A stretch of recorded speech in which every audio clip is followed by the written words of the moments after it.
Look at that fucking handsome devil up on my screen. What? What's going on, dude? I'm living the dream, man. What's going on with you? Good, man. Somebody giving me shit already for streaming in the middle of a day. It's not like I'm drinking, too. I mean, I am, but it's not. I am. Aren't we? We're supposed to be, right? I mean, It's after 9. It's after 5 o'clock somewhere. By the way, anybody in chat, right before I get started, I had to fix some things. If my audio sounds like I'm in an echo chamber or some shit, let me know. Because the last stream, it turns out OBS was like, I'm going to delete your microphone and not tell you. And neither did anybody else. So, yeah, if this sucks, let me know. Or if Biggie's audio is... What are you doing?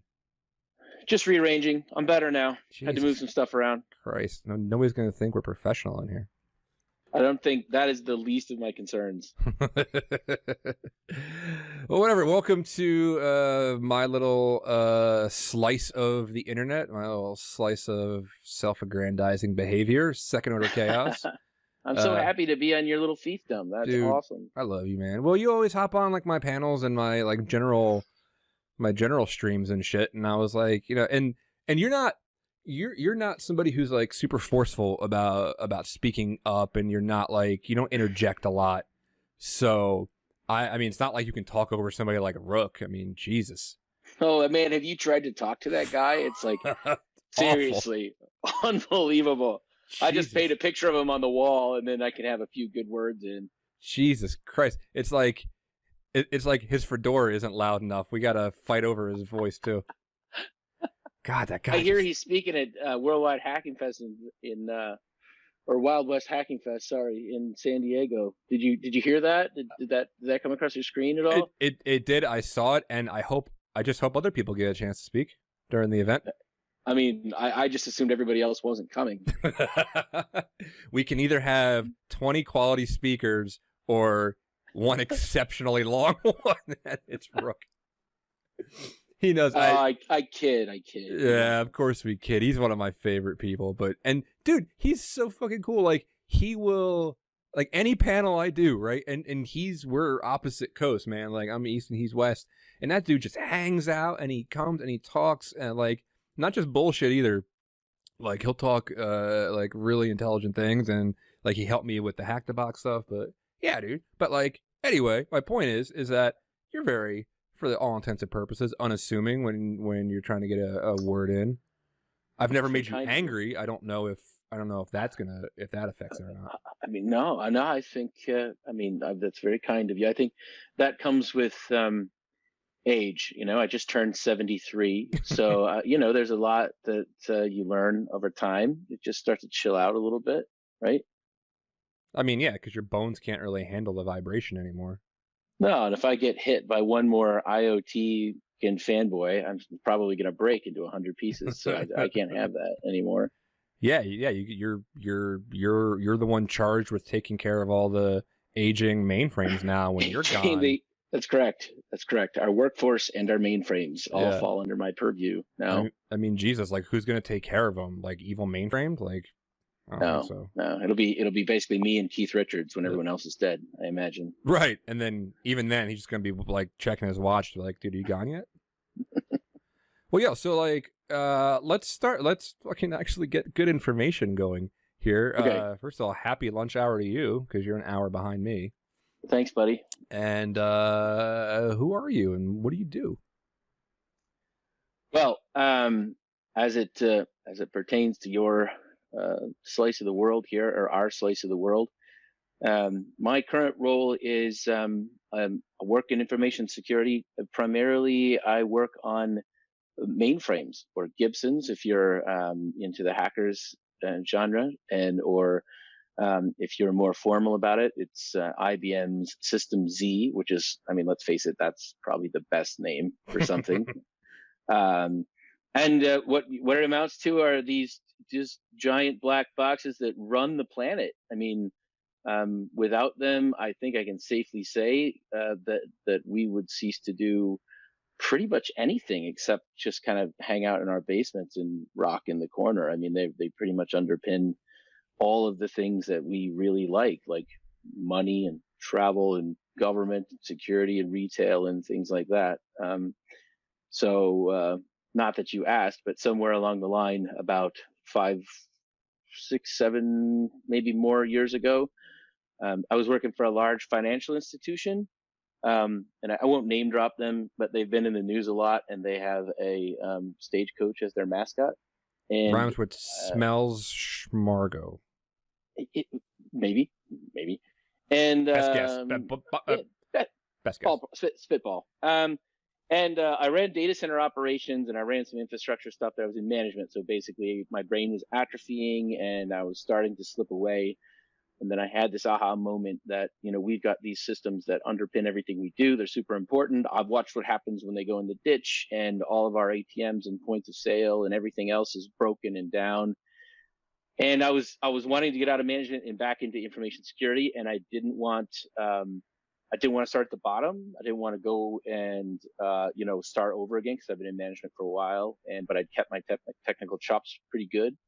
And so I started looking for some kind of a different angle, something that would be a little bit unique, or that would be maybe in demand, but not everybody was doing it. And it just sort of all came together at once. I realized that there was a huge body of research and tooling and education that wasn't done on these platforms. But from what I could tell, there was no reason why they weren't just as hackable. They're just another computer, a little more complex, a little bigger, a little more expensive. But all the things worked. And then from what I could tell, they were in a pretty poor posture, despite there being new iterations and new versions and all this kind of stuff. So I literally just started Googling and researching, and reached out to a couple people that I could find, like my buddy Phil, who were, I didn't know at the time, and said, "Hey, do you want to be friends? Check yes or no," and sent him like the internet note. And the rest is kind of history. I left the bank and started doing consulting, and now I'm on about my 3rd year of running around and hacking mainframes for a living. Right, and that actually coincides, because I met you face to face when you were still at said bank. And you hadn't really you hadn't got out of there yet. At ShmooCon, as a matter of fact, which you will not be at this year. Shmoo! I know, I'm so sad. Fucker. He tells me this right before we go on air. I'm like, hey man, by the way, I'm not going to be at ShmooCon. Completely throwing me off my rhythm. It's not you, it's me, dude. Fucker.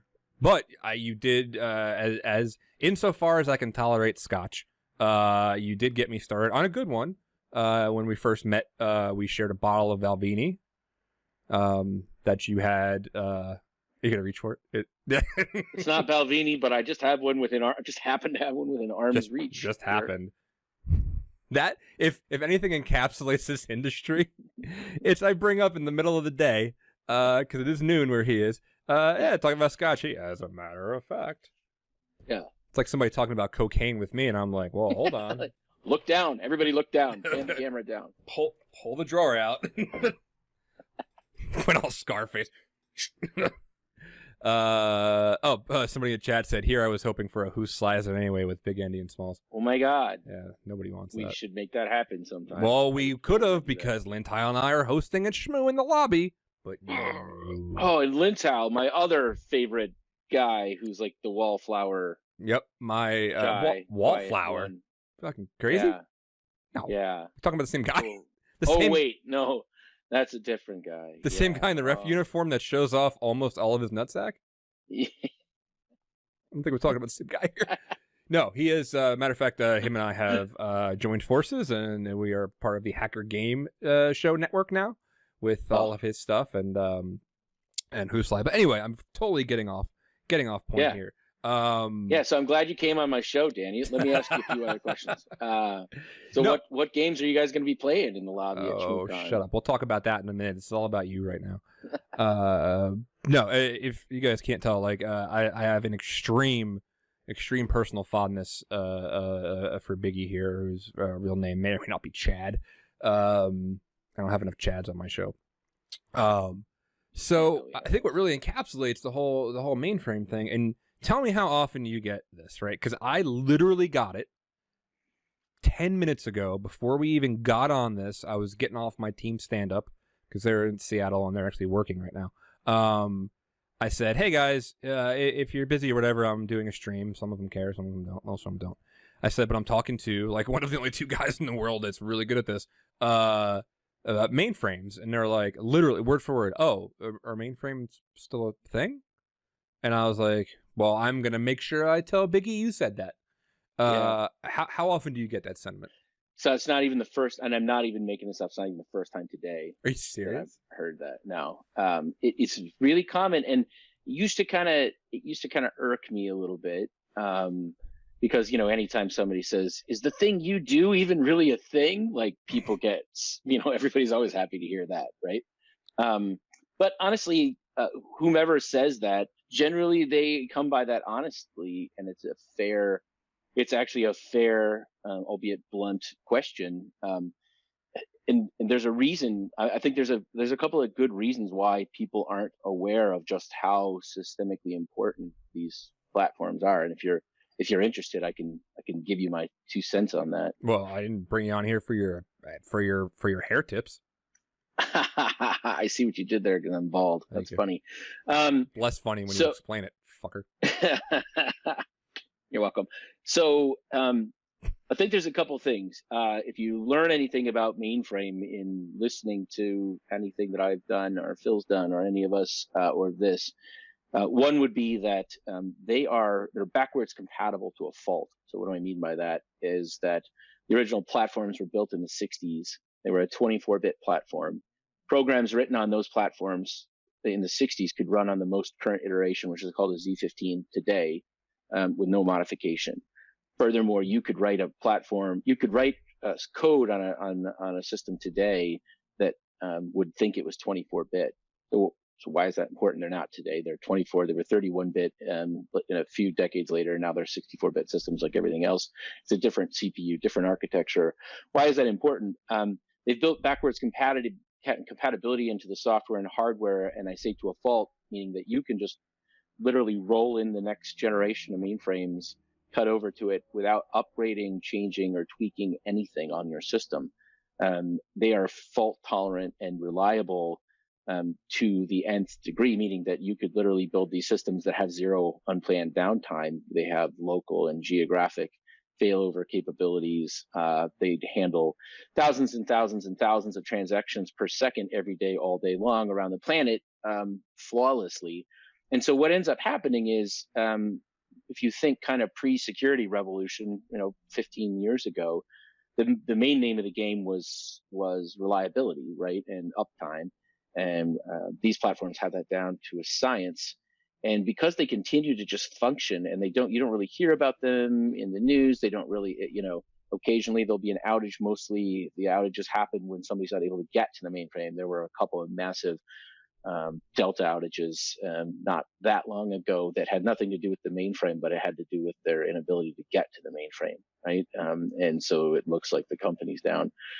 But the point being that because they're as reliable as they are, because the uptime's as good as it is, because the backwards compatibility is good as it is, people just kind of forget about them. I mean, the people that are in these enterprises know what they are, know what they mean.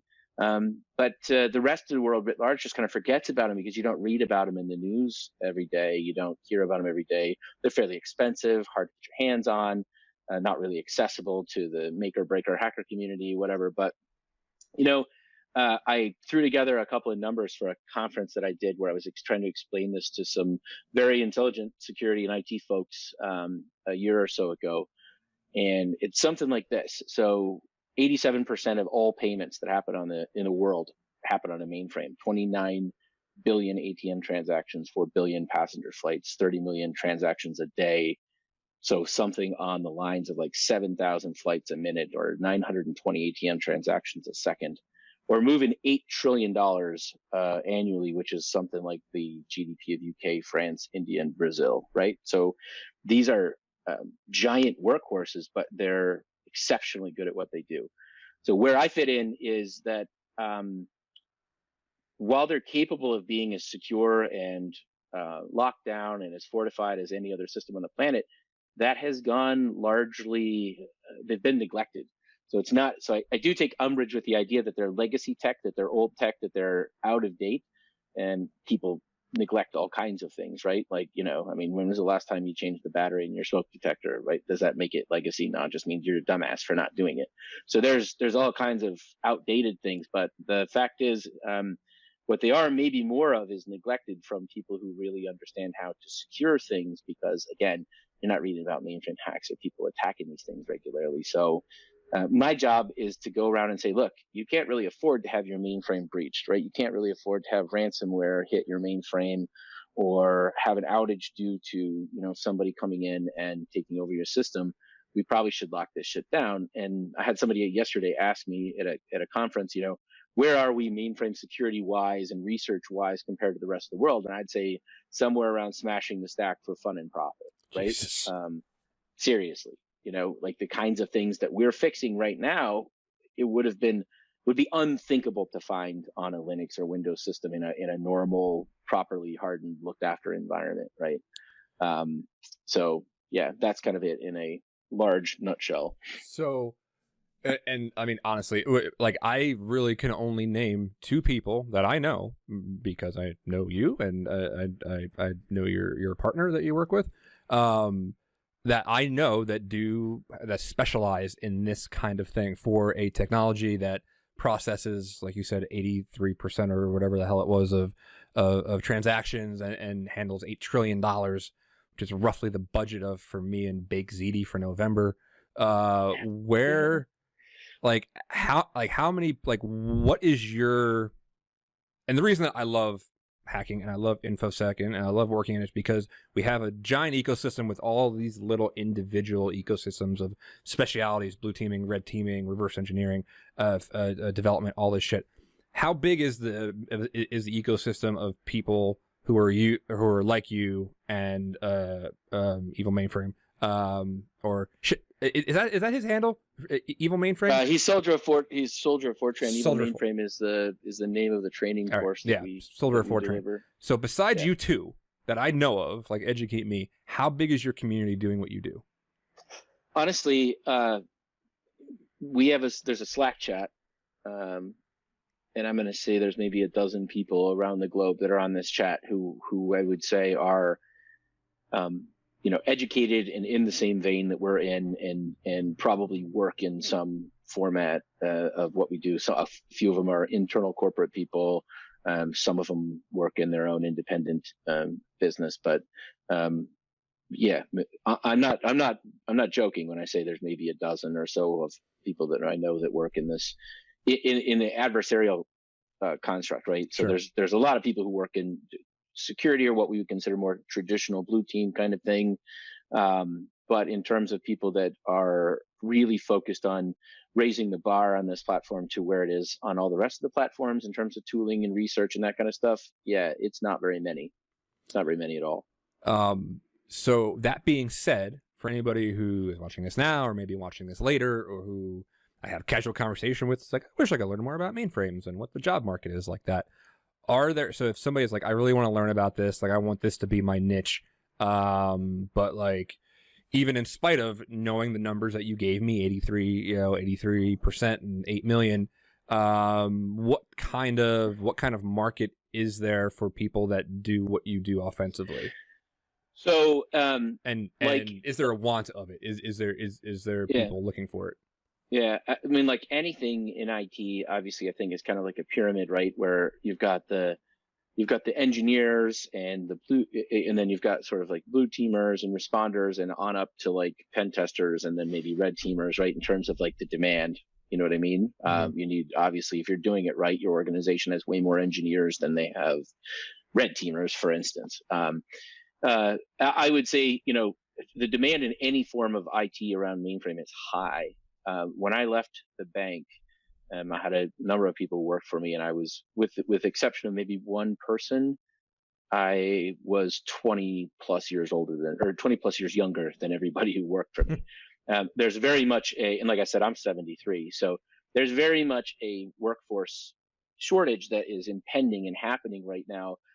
Because for the same reason that the security of the platform isn't so good and it's been neglected for a while, the workforce is the same. Because when all of the large corporations go through their belt tightening for the last 10, 20, 30 years, Positions they're not replacing are these mainframe positions that have been around forever and tend to be very expensive positions. And positions they are replacing are like the next new hot thing, right? The blockchain positions and that sort of stuff. And Crypto means cryptocurrency. Yeah, crypto means money. Crypto means money.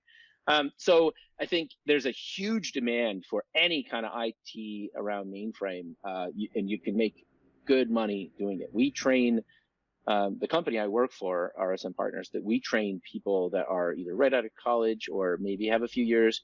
And I mean, these people are in ridiculous demand and make good money. And they're doing, high tech stuff just on a platform that not a lot of people know about. As far as what I do specifically, I think that, the demand for what we do is very high in terms of if people are entering into it. I would say, you'd want to have a really good background in pen testing, and the learning curve on the mainframe is very steep. But that you wouldn't have any problem getting a job if you came out of that knowing some stuff. You wouldn't have any problem getting a job, because I've been approached by internal red teams at large corporations, internal blue teams.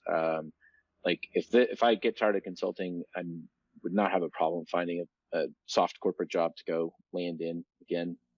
So that depending on what you want to do, if you are comfortable working for the man, or if you want to be consulting or whatever, I mean, there's definitely work out there. It's not for the faint of heart, but it's awesome. I mean, the tech is awesome. You get to do stuff think about it, how many net new frontiers are there out there where you can really go in and write the initial plugins for the frameworks that are out there and build tools from scratch and this kind of stuff that don't involve super specialized knowledge of Windows internals. So, speaking of that tech and learning that, Mr. Glass in the chat and says, is there something like a hack the box equivalent that I could hack on to get started? Because you had said, and for good cause, because these things are massive, right? I'm also going to ask you the size of some of these sons of bitches. Yeah. But because that tech is hard to come by, is there anything like a hack the box? Is there anything virtualized to get people up to snuff like that? Yeah. Me, a 38-year-old dude, if I said, I'm done with thread hunting and I'm done with this thing I want to do, blah, blah, blah. Mainframes look cool, but I'm not going back to school without somebody paying for it. Yeah. Well, furthermore, going back to school for it would be tough, because, I am, so just, there's a couple different ways to answer your question. There's a couple different ways to get into it. Like I said, they're big, they're expensive. I worked for a large corporation that had these systems. So there's a couple ways to get into it. If you want to do it on your own as a hobbyist kind of thing. So that it's sort of it's the graph of cheap versus expensive and legal versus not. So the easy way, and the way, if you have somebody sponsoring you, if you work for a corporation that's got a little bit of a budget, IBM makes a hypervisor that emulates the Z hardware called ZPDT.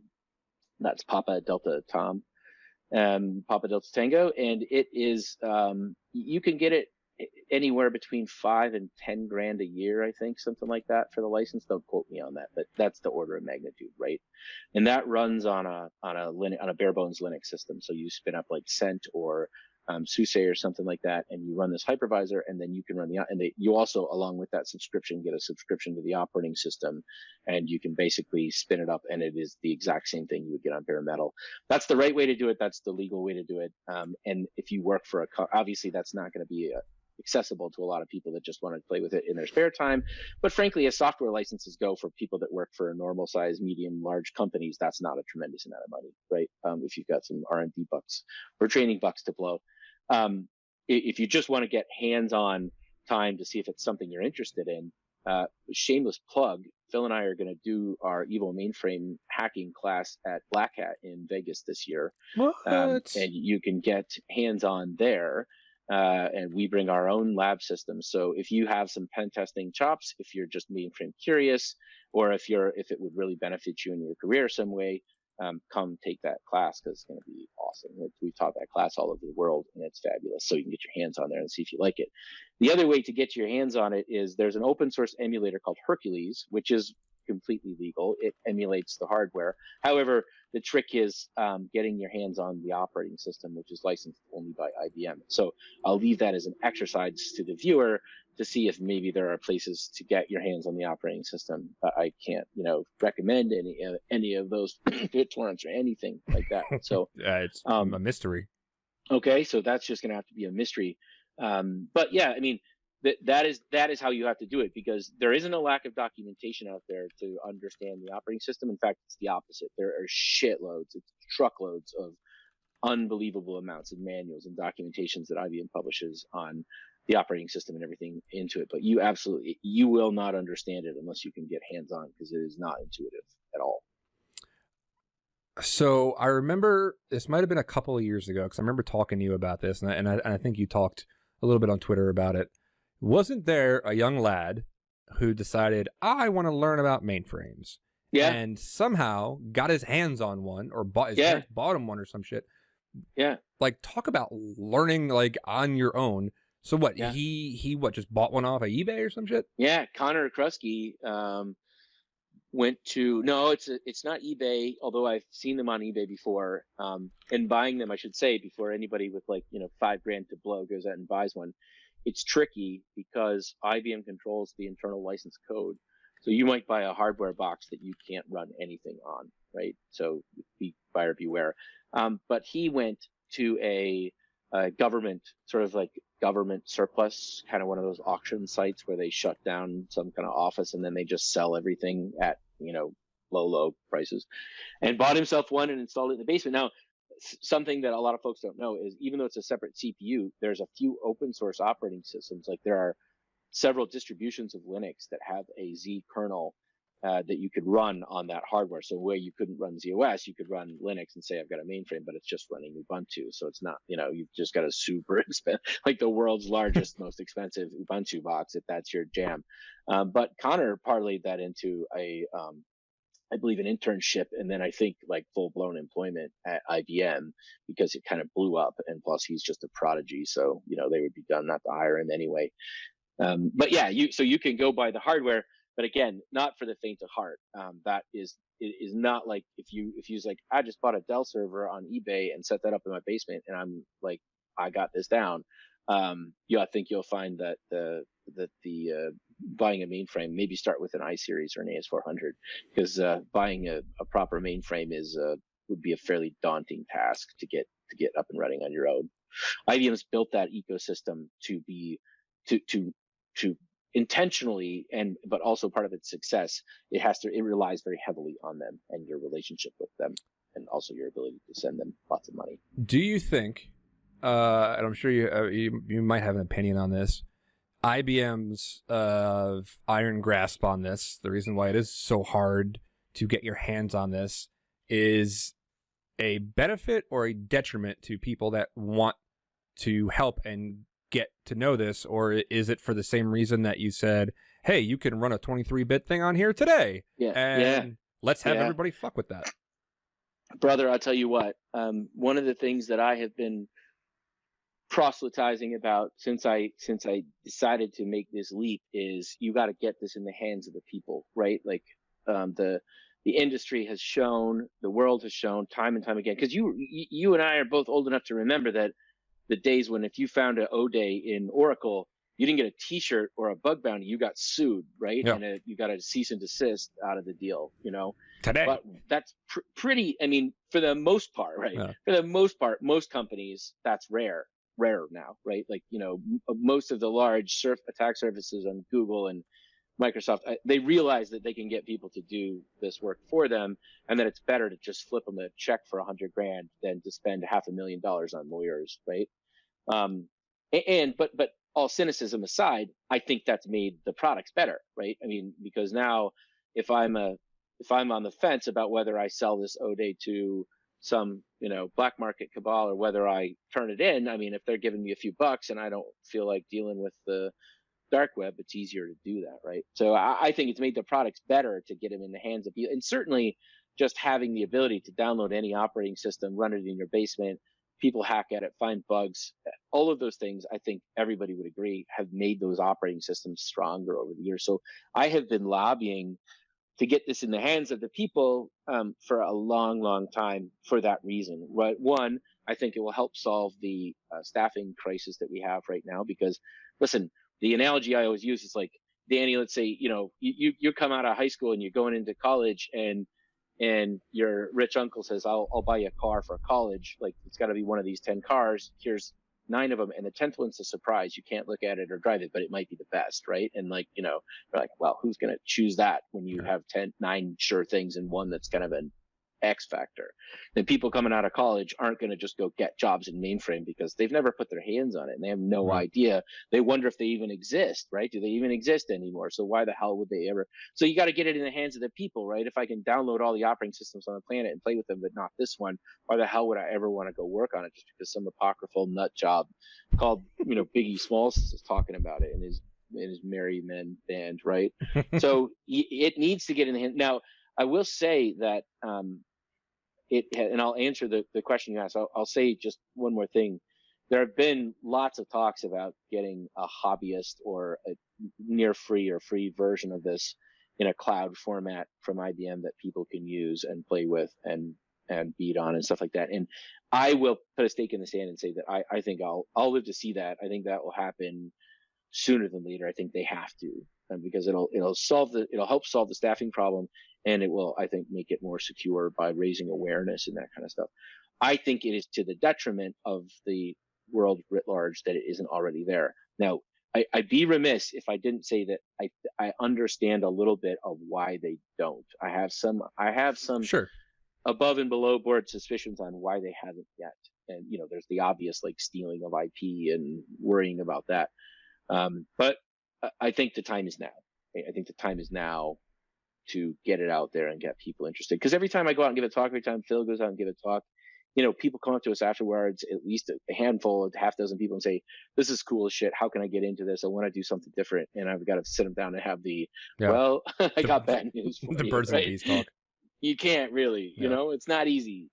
You have to either be at a large company already, or have some money to blow, but it's not easy. Have you heard, I mean, and I haven't, but this is just a question off the top of my head. I have seen and heard about, the larger threat actors, the larger, God, I hate that term, threat actors. The larger groups of assholes, that have the budget behind them, that will get things like, I work at Gigamon, so we have tap aggregators and like FireEye has, or NX and MX and whatever the hell it is, that they will actually go out there, spend the money, get their hands on the products, put it in their own labs just so they can break it and understand it. Have you heard of things like that happening with mainframes? Yeah, so I know for a fact that there are at least 1 or 2 of the big, pen testing companies whose name you would recognize, that are doing that, and or have immediate and real plans to do that. I also know for a fact that that happens in the adversarial side as well, right? I mean, right. If you think That's what I was asking about like the actual bad guys, like the actual, the actual threats. Yeah, of course. Not that red teams aren't threats, because I'm opening myself to a whole bunch of world of shit saying that. They are, but like, Yeah, absolutely. I mean, because, if you're I think one of the questions I usually get asked is, why don't we read about hacks of these if the security's so bad, why don't we read about hacks of these platforms on a regular basis? Why aren't they getting pwned all over the place? And I would, 3 things. One, most of the hackers are, the hacks we read about are thieves, right? They're out to steal your stuff, or they're out to ransomware and take your money. So the former, may or may not be disclosed if somebody were to find it, or people may not even know about it. There have only been, that I know of, 1 ransomware attack on a mainframe, and it was not publicized, and it was on a test development environment. And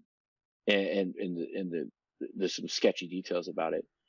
I think there's a couple reasons why people don't attack these systems. One is there's juicy targets that are available to the hackers in their mom's basement, right, or the nation states or whomever, that get them a lot more data about comms and IP and all this kind of stuff. so it's benefiting a little. If you read between the lines, it's benefiting a little bit from security by obscurity, right?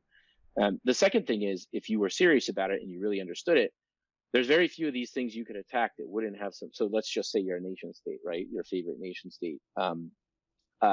There's very few of these that you could attack that probably wouldn't have some blowback on you, right? So now you're meaning, like, if you took down, one of the largest banks on the planet, right, or one of the largest retailers on the planet, or something like that. I mean, there's a pretty good chance that's going to have a global economic impact that's going to affect you. So what's your benefit of doing that exactly?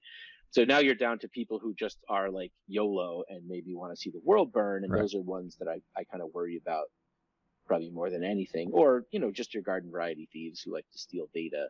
But I think the system is really benefiting from a lot of security by obscurity in this place, and that's why, part of the reason why I think it's a difficult decision to release it all publicly, because that immediately now you set the clock running, just like when Microsoft releases their Patch Tuesdays, right? The clock starts ticking, good guys v bad guys, at who can fix it first. Right. How big? So because I like to visualize how big things are. How, like, some of the like a Vienna sausage. How big are these things? Because when I think of mainframes, and this probably wasn't even a mainframe, because you remember that picture, like, people shoving the big computer on the plane back in the 30s or 40s, whatever. Yeah. And now it's the size of a cell phone. What does a modern, like, what kind of footprint does a modern, well, actually, two-part question. What kind of footprint does a modern mainframe that, say, processes like all these transactions and things like that, what kind of footprint and what kind of physical security come around them? Yeah. So, you're right. Like, the ones, if you've seen like Hidden Figures, like back in the day, that was a mainframe. That was I think System 360 or maybe its predecessor, and it took up a whole room, and multiple people had to be in there all the time to run it and that kind of stuff. Today, in the smallest form factor, it would all fit in like a average, like a normal Shark rack that you would have in a data center, including the disk and everything. That's only a fairly recent, maybe only in the last 4 or 5 years, that they actually have like normal sized rackable mainframes. More often than not, you will have something that looks like, you ever seen those giant Sub-Zero fridges that all the really rich people have that are like two huge fridges side by side? Sure. So that would be a normal installation, and that would just be the CPU, right? So that would be the CPU and the memory and the I/O cages, and then the disk and any other the storage would depend. It just depends, right? I mean, multiple storage arrays you might have at one site. So like you might at one site have 12 full racks of disk arrays, and then you might have that replicated into multiple sites, But the actual mainframe itself isn't all that shocking in terms of its size anymore, because everything's been able to get miniaturized and smaller and more compact. But they're still pretty impressive to look at if you go out and Google like the Z15, the current iteration of it, right? They're still pretty impressive. I've been to Poughkeepsie and IBM where they build them, and the floor is amazing, right? It's the coolest thing ever. Like, they've got a room that simulates earthquakes, and one that simulates like super high temperatures and super cold temperatures and all this kind of stuff. It's like really nerd dreams out there. It's fabulous. How aware, I imagine they have to be, how aware are IBM of like you and Fortran? You guys have like relationships running with them? Yeah, absolutely. Yep. I won't speak for Phil or what his relationships are like, because I don't really know, but mine are good. I have good relationships, very good relationships with them. I'll tell you a funny story though. It started out a bit dodgy, but it didn't hurt that I worked at a large bank and I had a 8-figure budget that I spent with them every year. Sure. So I can say this now with some impunity. Like, I started what I was doing, and I know that I was putting my finger in their eye a little bit, and I knew they weren't going to be happy about it. I also knew that they didn't know why I was doing it, so I was suspect. Sure. But I also knew that as a customer spending tens of millions of dollars with them, that they were not going to be able to do much about it. Right. And I did. That's why I started a lot of this stuff by design while I was still there, because I had kind of a corporate shield to back me up. But I kid you not, I was out at the headquarters with some of the people that run kind of like the skunk works and the spooky Mm-hmm. security stuff out there. And they brought me out to a dinner, and it was a round table like of people from Yeah. IBM and myself. And it was very much like, what are your intentions with our daughter kind of thing. And, but What's your you know, 5-year plan? exactly. But the funny thing is, They're all what they racking quickly shotguns. realized is that, like, my intentions are pure. Like, I want to see the system survive. I see the benefit in it. I'm a believer of it. I ran data center operations for years, so I know the value of it. I also know what it looks like when it's in the ditch. And I'm one of the few people in my ecosystem that really understands what, is it buzzword time? Like, the cyber threat landscape looks like. Right? Sorry, I puked in my mouth a little bit. But you know what I'm saying, right? Like what the bad guys are really capable of and what we're up against. And so I don't want to see that happen. And so what we kind of came to the agreement and realization is like, look, I'm here for the same reason you are, which is the proliferation, propagation, and making the system more secure. I'm just going to go about this differently, right? I'm going to go about it by a little bit of the emperor has no clothes, a little bit of education, a little bit of like, let's bring some stuff out of the closet and into the sunshine and expose it. And then let's all move on together. And it might be painful, but I'm with you. And so, you know, now I have very good friends. I mean, they're very good friends that are in all of those areas and departments. A lot of people that I know, I'd like to think that I've earned their respect, and I certainly have respect for those folks. And to some degree, and I can tell you with complete honesty, like I've had calls or you know, conversations in the bar where they're like, listen, if you ever tell anybody I said this, I'll deny it. But you know, the security of the platform has improved since you guys have been doing this, right? And we get clients who are calling us now saying, hey, I just heard this soldier of Fortran guy out there talking about hacking mainframes. Jesus. Is it really bad? And the people will tell them, like, it's not bad, but you do need to engage. And so, like, it's making a difference, right? Which is all I ever wanted to really do in this process. And so they are getting benefited now. And reluctantly now, funnily, how far we've come, they nominated me. So, you know how, like, and not nominated, they actually won. So like Microsoft has like their MVPs, you know, IBM has what's called a champion. So I just got to announce that I was an IBM champion for 2020. So I get all the amazing things that come with that. Shit. Which is like a website, I think. Do I bow or do I curtsy? I would prefer a bow, but don't look me directly in the eye. Gotcha. So that, yeah. But no, so we come a long ways, right? And they're getting closer and closer to where they need to be on this, but they're not quite there. Not quite there yet, I don't think. So would it be fair to characterize it as they're not? So now that you've had this relationship with them, it's cool, but they're not the warmest and fuzziest. If you're just coming up and saying, "Hey, IBM, come talk to me as a researcher." Yeah, I mean, I have.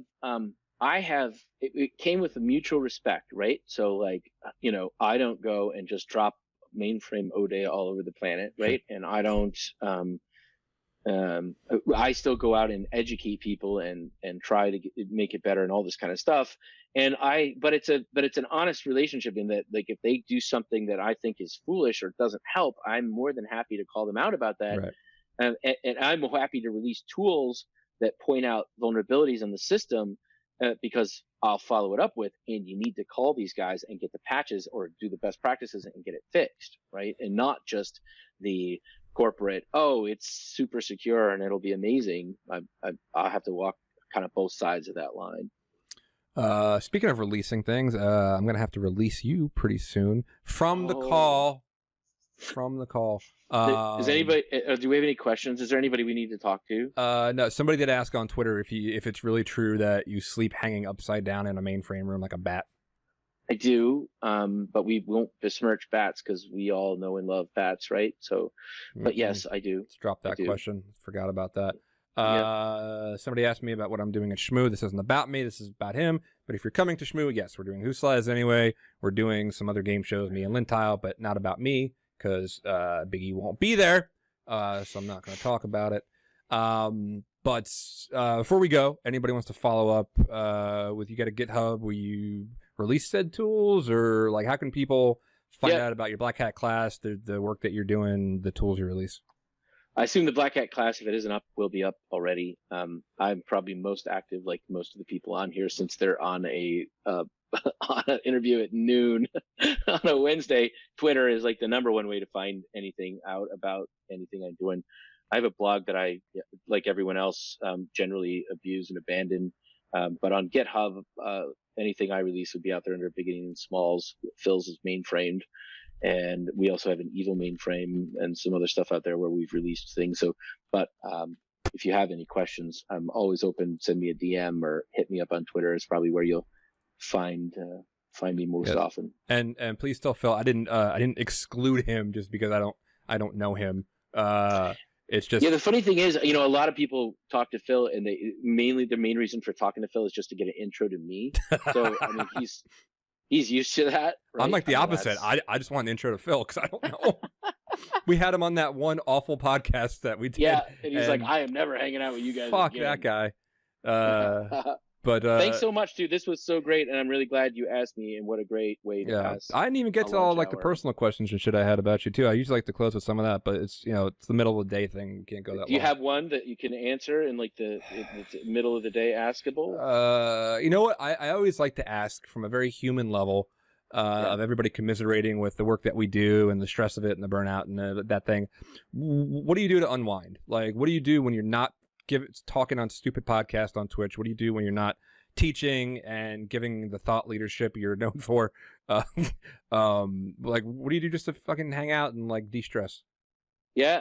I've always been into things that have motors and go fast. So I've got motorcycles that I ride around, and a few years ago, well, it's been more than a few years now, I got a pilot's license and a commercial pilot's license and an instrument rating. So I do a little flying, and we live in Minnesota, so we spend a lot of time, my family and I, out on the lakes and swimming and that kind of stuff. And I mean, I've got kids and stuff, so most of my free time is spent doing kid stuff, but it's also where my happy place and getting away from all the crazy, because it is stressful. And I'll say for all of you out there that do this, and especially for those of you that are road warriors, man, like I feel that, like I spend a bunch of time in airport lounges and on airplanes and in hotel rooms alone and all of those places, and it is absolutely overwhelming at times. And so I occasionally will get like I'll get tickets to a game or something or a show or whatever and be like, man, that must be great. You get to go all these places and see all these things. And I'm like, yeah, but there's 99 for those there's 99 times I'm in a hotel room alone in a strange city, waking up kind of wondering where I'm at. Right.